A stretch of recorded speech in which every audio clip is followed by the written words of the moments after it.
আপনার জামাই মাস শেষে 1,00,000 টাকা 1.5 লক্ষ টাকা ইনকাম করে, ভালো রেস্টুরেন্টে খাবার খায়, ভালো জায়গায় ঘুরতে যায়, ভালো ছবি ফেসবুকে আপলোড করে, আপনাদেরকে দেখে। কিন্তু যেই মানুষগুলো তার এই পথ চলাটাকে সহজ করেছে, যেই মানুষগুলো তাকে জীবনে আগাতে সহজ করে দিয়েছে পথ চলা, সেই মানুষগুলো কি আপনার জামাই দেখে?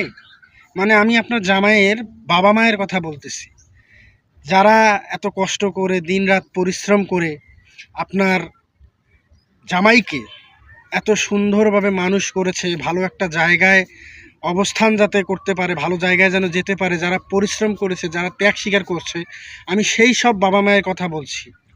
সেই সব বাবা মারা এখন অবহেলিত হয়ে পড়ে আছে। সন্তান ভালো জায়গায় গিয়েছে, বাবা মাকে ভুলে গিয়েছে, শ্বশুর শাশুড়িকে নিয়ে পড়ে আছে। আমি বলতেছি না যে শ্বশুর শাশুড়ি খারাপ, তারাও বাবা মা। আমি বলতেছি না যে তারা খারাপ, কিন্তু আপনার জামাই যখন টাকা ইনকাম করতেছে, ভালো আছে, ভালো খাচ্ছে, ভালো থাকতেছে, আপনার মেয়েকে ভালো পড়াচ্ছে, সেই সময়টা আপনারা কি করলেন?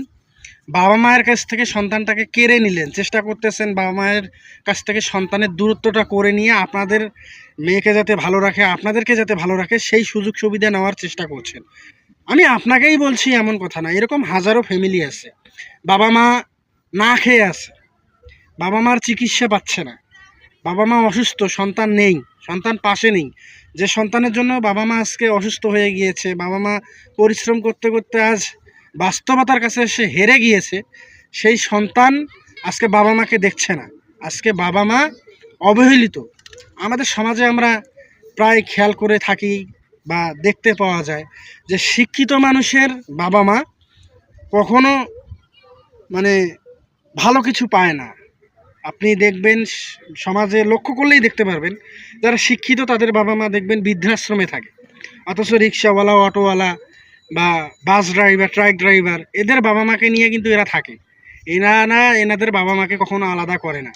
আর যখন জামাই একটু ভালো জায়গায় যায়, টাকা পয়সা হয়, তখন শ্বশুর শাশুড়িরাও চিন্তা করে যে এখন আমার মেয়েটাকে তো ভালো রাখবে, যেভাবে হোক জামাইকে আমাকে হাত করে নিতে হবে, নাহলে তো সে তার মা বাবার কথা অনুযায়ী চলবে।